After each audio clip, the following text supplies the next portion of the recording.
Welcome back to another new NACE International podcast. My name is Ben Dubose. I'm a staff writer with CoatingsPro Magazine, also Materials Performance Magazine. Today, as we continue our CoatingsPro Interview Series, talking to various experts within the protective coatings field, trying to get a feel for the landscape in 2020, what's going on out in the market. We've got a new guest today. Her name is Heather O'Brien, and she is president of Easycove. Heather, good afternoon. How are you? Hey, Ben, I'm doing great. Excited to be here. Thank you. So thank you for coming on. And before we get into questions, we'll be talking largely about the coving market today because that's, well, you can tell by the name where Easycove specializes. But before we get to the market itself, some of the trends we're seeing in the field now that we're in August 2020, Heather, go ahead and explain your bio, your history in the industry. For anyone that doesn't know you or the company, just give a brief biography of sort of your history in the field and your level of expertise. Oh, great. Well, I actually started in construction for a GC company. So I actually had the opportunity to learn about construction, and the needs of flooring installments from the ground up. So I was really fortunate. I got to work side by side with my beloved husband. He's been in the paint and resinous flooring industry for over 30 plus years. So I got the benefit of learning a tremendous amount from him. Believe it or not, though, prior to that, I was advocating and working with doctors and, working in the healthcare field. So what I found out through that, I would say, is that it was something I really believed in and I became extremely passionate about. And so what I'm doing now, I really believe in our current coving product and, we're growing, so I feel like I'm helping out. And I like to look out for people. And that's what I do best, and that's what I do in this business. So it's really been a great fit for me. I love who I work with, and I love the industry. Yeah, and let's start there because for our audience on the CoatingsPro Interview Series, we're talking a lot to coatings contractors, and I'll let you start by just explaining the role, the importance of coving to an overall flooring system. I know it can be sort of the bridge between the floor, the wall, so if you could just explain some of the both, I suppose, the aesthetic and the technical benefits from having a quality coving solution. Oh, sure, yeah. Well, hygiene is number one. Absolutely number one. Cove bases really need to be properly installed and completely sealed off. So, and especially right now in the age of COVID, being able to sanitize surfaces is so very important. Smooth transitions are easier to clean than rough, sudden changes and angles and everything. So like a 1-inch radius would be a lot easier to clean than a 1/2-inch radius. It's a more gentle curve. No doubt. So it helps us do a better job at sterilizing and cleaning.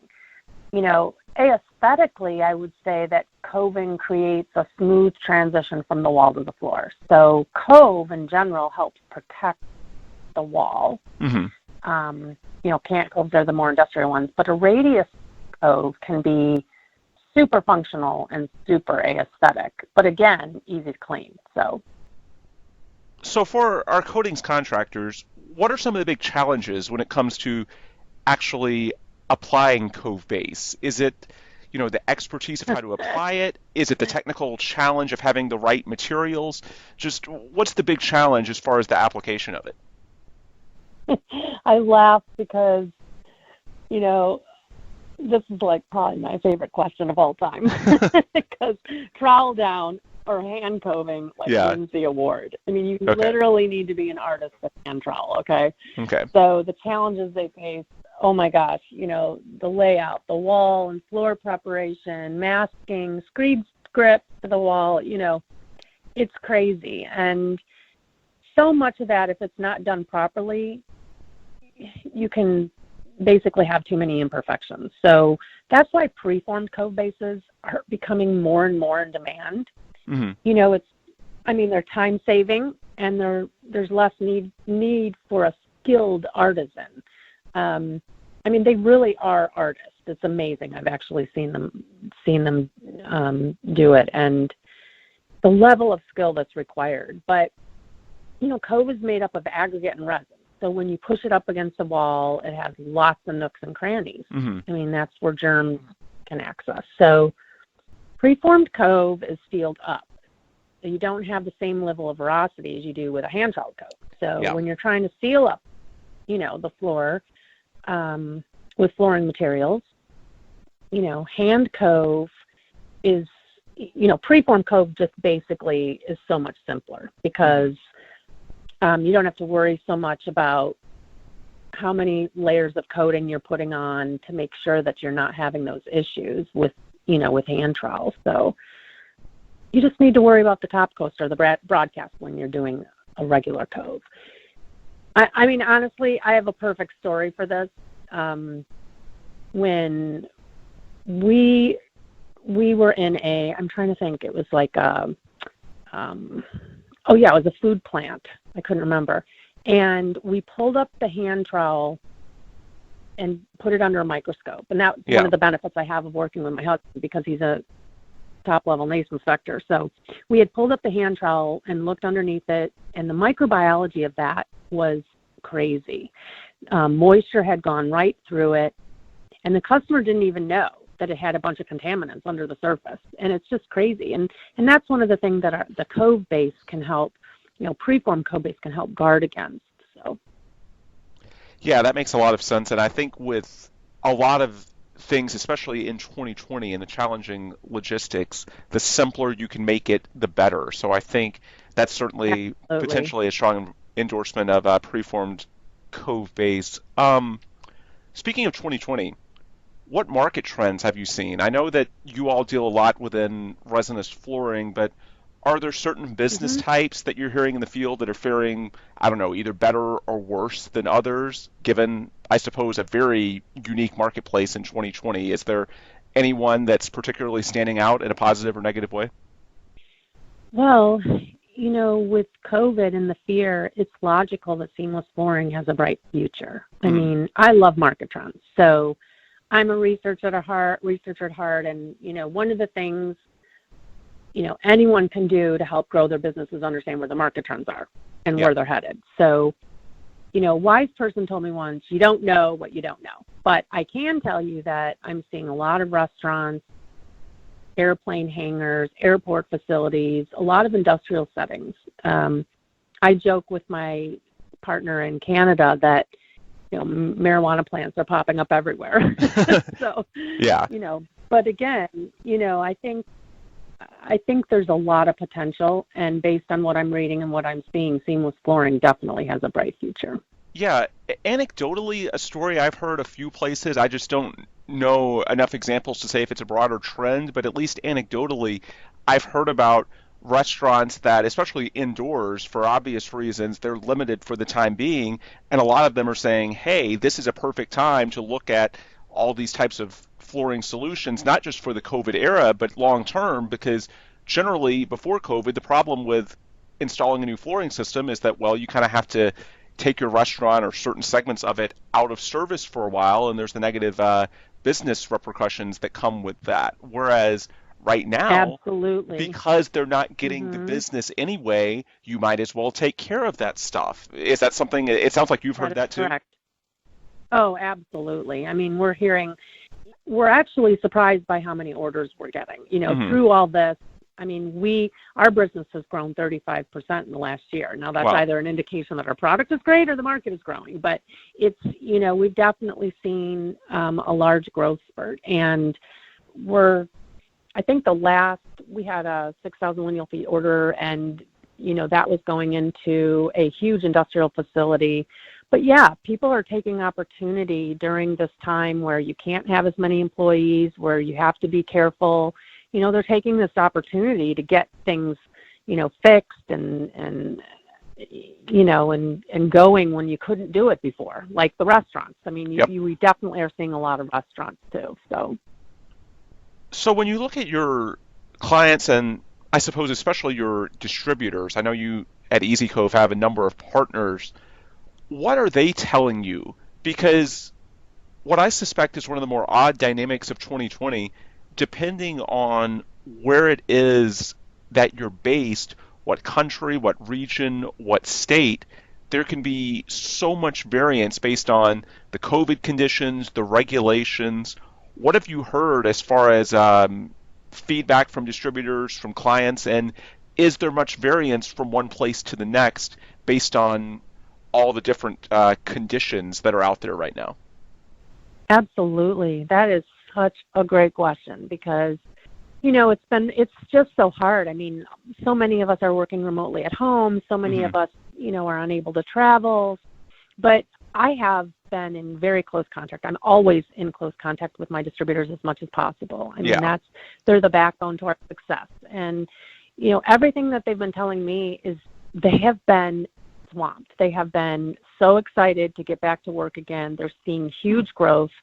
I'm truly only hearing positive things, but they've really been able to push forward despite all the hindrances, masks and only being able to have certain, but, because we are an essential business, I think some of those restrictions, while they do apply to us, I think that we've still been able to get done what we need to get done, which, again, we go back to the last topic where you have restaurants and you have all these things that need to get done.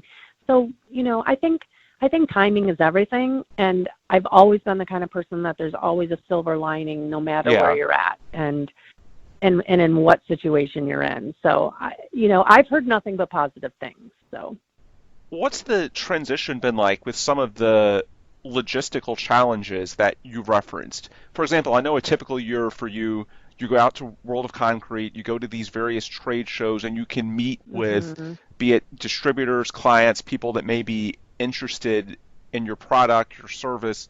This year, you don't have those face-to-face meetings, at least not anywhere near as much. So I'm assuming those have been replaced by Zoom calls, phone calls, whatever it may be. And it takes a little bit more creativity because you can't literally show someone. You're having to tell them. And I guess just from your perspective, what has that been like? Are people still getting the information that they need via these new formats? How have you seen people adapting to this environment where you can't go out to a trade show the way you typically would and show your product to the marketplace? Ben, I am an innovative thinker, and my husband is such an entrepreneur. It's funny that you mentioned this because we just went on a road tour. Okay. One of the things, because trade shows have all cut back. I had 3 trade shows lined up in between, I think it was between February, right after World of Concrete, maybe it was end of February, early March, and I had 3 trade shows through September. And all of them were canceled. And obviously I was really disappointed. But our other flooring business put together this, trailer. And so what we've basically done is we're bringing us to them. So as opposed to, expecting them to look at an advertisement or, instead of the phone calls, we're actually driving around the country and we're taking this big trailer that has a ton of product in it, including Easycove, and we're trying to meet with our distributors. We're trying to meet, with his, people that he wants to meet with, and with architects. And, we're going to be doing that probably for another year. Number one, it still keeps that one-on-one. It still keeps that interaction, but you can still do it safely. You can all be 6 feet apart. You can all wear your masks, but we're going to have hot dogs for you. We're going to talk about product. We're going to have we're going to have our own little trade show, So we're really having fun with that.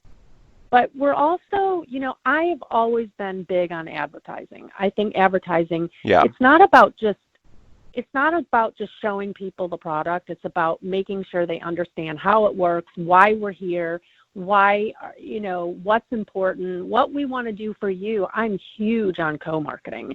I mean, one of the things I do with my distributors is I add all of their logos to my ads because I want them. They're the ones selling the product. Every lead I get goes directly to my distributor. I don't even see most of them. I just say, here you go. But the point being is that, for me, it's really important to get out there and show people and check in on my distributors. So I do one-on-one calls. Now more than ever, being a good ethical business operator especially in tough times. People want to work with who they trust. Yeah. And that's just, that's that. You want to work with who you can trust, and you want that relationship. Relationships are so important. I mean, kind of old-fashioned a little bit. Yeah. But customer service is so important to me. So, and my distributors are my customers, effectively. So. Right, and that makes a lot of sense, especially in the current environment. You mentioned expecting this basically for a year more. I guess that's probably a good outlook because you can treat it as a pleasant surprise if things improve before then, and yet you're prepared from a business perspective to stay with this current approach, which sounds like it's quite innovative. But yeah, I guess it's one of those things, you prepare for the worst, you expect another year of it, and then if things improve before then you take it as a pleasant surprise. Is that kind of how you all are looking at it? Oh, absolutely. I mean, again, it's the whole silver lining thing. You can look at this as a hindrance, or you can look at it as an opportunity to do different things. And I think now more than ever, people are really reaching out and telling you what they need and telling you what they want and telling you what they see, because you're not engaging all the time like we used to be able to. You have to force yourself to communicate and take on those relationships. So, but that's something I've always done. So for me, this is a natural part of what I do every day, but it's really nice to see the growth for everyone. It's so great to hear all the positivity that I'm getting and how great business has been. And, it's just really encouraging. So. Final thoughts as did I answer your question? Yeah, I think so. Yeah, that's a good answer. I mean, I've enjoyed having you on this because this is pretty positive in a dark time, and I agree, having a positive message can really resonate given a lot of the challenges that we're all facing right now. As we finish up right here with Heather O'Brien, president of Easycove, for anyone listening that might want more information from you, from Easycove, about your products, your solutions, what's the best way that people can get more resources in terms of your website, any additional information? What's the best way that they can find out more from you or the company? Oh, well, thank you for asking that, Ben. I am huge, again, on customer service, and I get phone calls all the time, and I get, I don't sell direct to customers, but when they call me, I am always there to answer their questions. So, the phone number's on our website. You can go to www.easycove.com, and you can actually go on there. We're always trying to add more information there. I get people who love our product, and will call me and say, hey, the only thing I think is you need to add this, So I'm always trying to better and provide what other people need. So if there's something on the website people need, people just let me know. But you can reach us there. You can find distributor on our distributor locator page, and that's all I got. Sounds good. Well, Heather, thank you so much for the time. Look forward to having you on in the future, and we'll definitely reach out for more of these in the coming months, or hopefully years, as long as we keep this series going. Hopefully it continues to do well. Thank you for coming on for the first time, and yeah, look forward to talking with you again. Oh, thank you so much. I love CoatingsPro Magazine, so appreciate it very much. We appreciate that plug, speaking of co-marketing. So anyway, this will do it for this episode. For Heather O'Brien, my name is Ben Dubose, staff writer with CoatingsPro Magazine. If you want more information from the magazine, the website is coatingspromag.com. For the Association of NACE, you can go to nace.org. And as Heather mentioned, you can find Easycove at easycove.com. With that, again, my name is Ben Dubose. Thanks for listening. Subscribe, leave us a positive review for the podcast if you have not already, and please come back soon for another episode in our ongoing CoatingsPro Interview Series right here at NACE International.